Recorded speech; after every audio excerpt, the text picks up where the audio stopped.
চশমা museum, a house of world class, জলট্যাক মোড়, বহরমপুর মডার্ন হোটেলের সামনে। আরজিকর হাসপাতালের ঘটনার বিরুদ্ধে প্রতিবাদ মিছিলে শামিল হন মুর্শিদাবাদ মেডিকেল কলেজ হাসপাতালের প্রিন্সিপাল সহ সমস্ত ডাক্তার এবং নার্স। তাই পা মিলিয়ে মহা মিছিলের আয়োজন করেছেন তারা। দোষীদের আড়ালে না রেখে তাদের শাস্তির দাবিতে এই মিছিলের আয়োজন।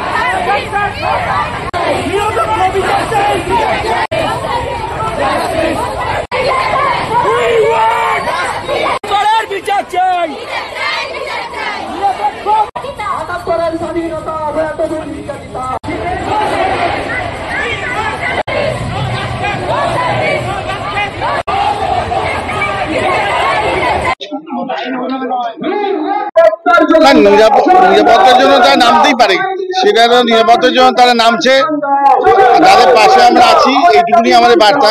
আর তো কিছু আমাদের বার্তা, আমাদের স্টুডেন্টরা রেলিভার করছে, আমাদের ইন্টার্ন পিজিটি জুনিয়র ডাক্তাররা রেলিভার করছে, আমরা তাদের পাশে এবং সঙ্গে আছি, এবং তারা যে ইস্যুতে রেলিভার করছে তার সঙ্গে আমরা সহমত, এবং তাদের নিরাপত্তা তো আমরা সুনিশ্চিত করার যতটা পারি চেষ্টা করছি, এবং আমরা চাইছি আমাদের জুনিয়র ডাক্তাররা নিরাপত্তার মধ্যে, তারা সঠিক নিরাপত্তার মধ্যে সঠিকভাবে কাজ করবে। সেটা আমরা সবাই অনুরোধ করছি, ওনারা নিশ্চয়ই সেটা ভাববেন, সেটা আমরা জুনিয়র ডাক্তারের উপর ছেড়ে দিচ্ছি, সেটা ওনাদের উপর আমরা ছেড়েছি। আমি তো সেখানে বলতে পারবো, কিন্তু আমরা ওনাদের যে দাবি ছিল, আমাদের এখান থেকে অনেকগুলি দাবি মানা হয়েছে, আর কিছু দাবি মানার এই মুহূর্তে মানে হয়নি, হয়তো মানা যায়নি, হয়নি বলবো না, সেইগুলো অবিলম্বই করে দেওয়া যাবে।